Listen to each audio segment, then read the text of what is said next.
was listening to the radio again this morning, and Angie Gibbons came on, and she was talking about the change, what people wanted out of this election. Did they want the same as the last 9 years? Is that what people want? Or do they want change? What's the main thing that you want out of this election? What are you seeking from this election? Is it just to get rid of the Liberal government, which is probably a good thing anyway? It's definitely a good excuse to not vote for them. Or do you want something to change? Now, just have a listen to what she said, and then let's talk about what could change. Hard task, frankly. And if you look at where a lot of Carney's support has come from, it's from those boomers who have decided, with Justin Trudeau gone now, that it is safe, so to speak, to go back to support the Liberals. And you're right, if you look at some of the polling about what people value, how they look at the state of Canada now, you'll find that there's a lot more general content among boomers than there are among younger people. And the reasons for that are obvious, right? If you're living in a house mortgage-free and you've got a healthy retirement and you've lived your life rather comfortably in Canada, you're going to be a lot more content with the status quo than you are if you are struggling to get any or all of those things. What's interesting, though, is if you ask people if they want change, overwhelmingly they say yes, right? So people are saying this is a change election.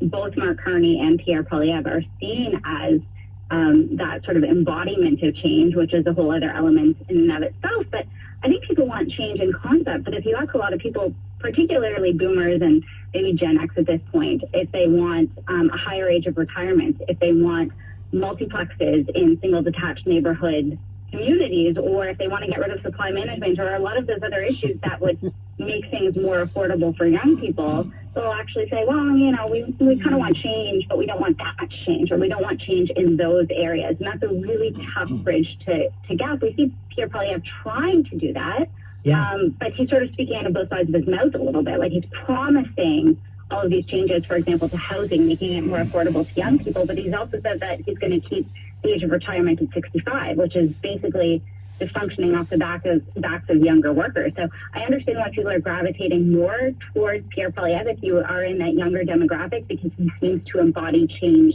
more so, but I don't know that we're seeing that radical change actually from anyone. Yeah, she said a few things there about the retirement age, and there's a big focus in this election on boomers, right?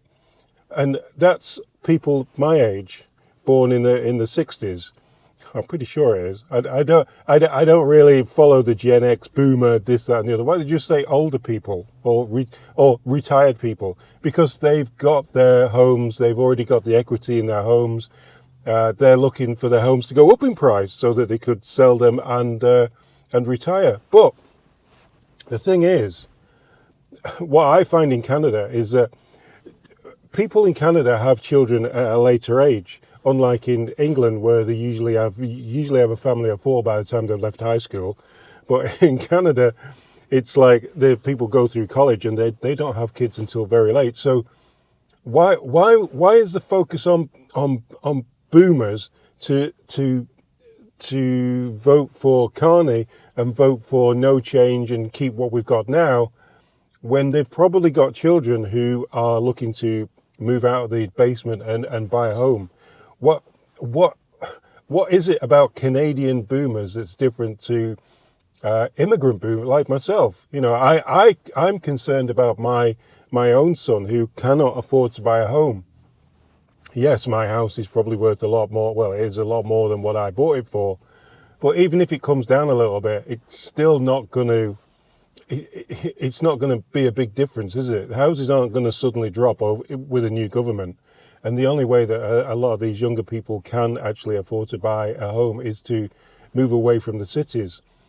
People complain that houses are expensive in Toronto or Montreal or in Ottawa, but they've obviously never visited London, England, and looked at a mid-terraced like townhome for like £3 million. You know what I mean?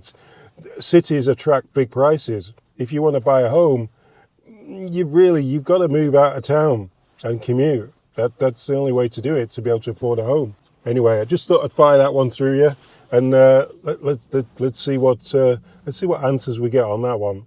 I'm struggling actually at the moment struggling to look through all the comments, because for some reason these last 2 or 3 days, the the channel's blown up, and I got over 1,000 plus comments to look at, and that's while I'm working, making videos, and I'm having to sort out the basement so that we can have band practice down there, and I've got a bit of a walking issue at the moment, so I'm struggling to get around. Yeah, it's all just piling on at the moment, but good to be busy, good to keep this thing going, stave off Alzheimer's, and yeah, I'll see you on the next one.